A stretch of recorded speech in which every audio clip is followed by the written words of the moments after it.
Hello, I'm Elizabeth Kotite. Happy Thanksgiving and welcome to Entertainment Life. Today we're talking about March of the Wooden Soldiers, also known as Babes in Toyland. This is a classic film from the 1930s that starred Oliver Hardy and Stan Laurel, who were a big comedy duo at the time. So, first and foremost, this is a comedy. And what enhances that is the world that it takes place in, because it takes place in Toyland, which is a world where all of the fairy tale characters and nursery rhyme characters live.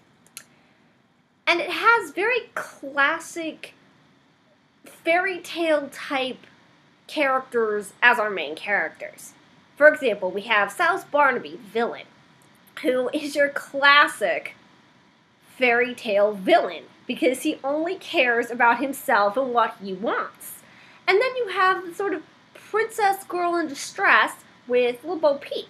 And all the actors in this movie, although they play comic book characters who are fairy tale type characters, actually do a really nice job of making them into real people, even if they're archetyped real people.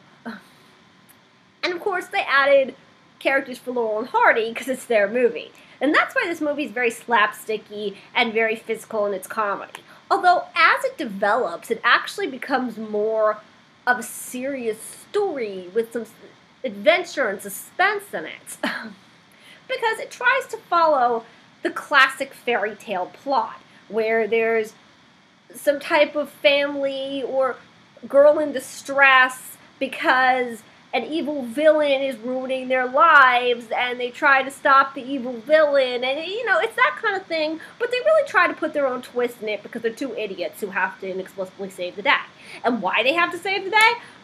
I don't really know. They kind of draft themselves to do it. But that's what makes this fun, because it's a story we know, but it's a story we know that has a twist in it and is very amusing to watch as it happens. But also very suspenseful, and, you sit on your seat for some parts of this.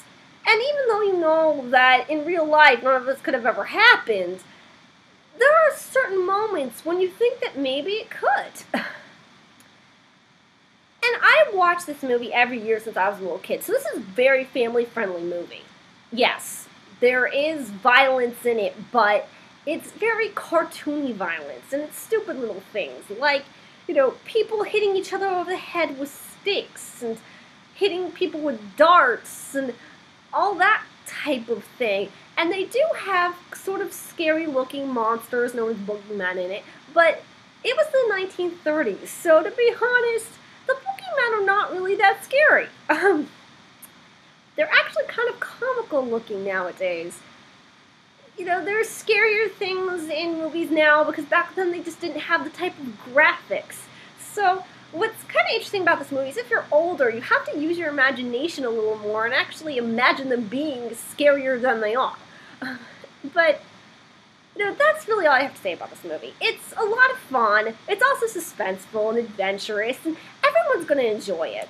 Kids will enjoy it because, come on, it's very fairy tale-like. But parents will enjoy it because it will take them back to their childhood, but also give them something kind of interesting to watch. That's all I really have to say. Bye, everyone.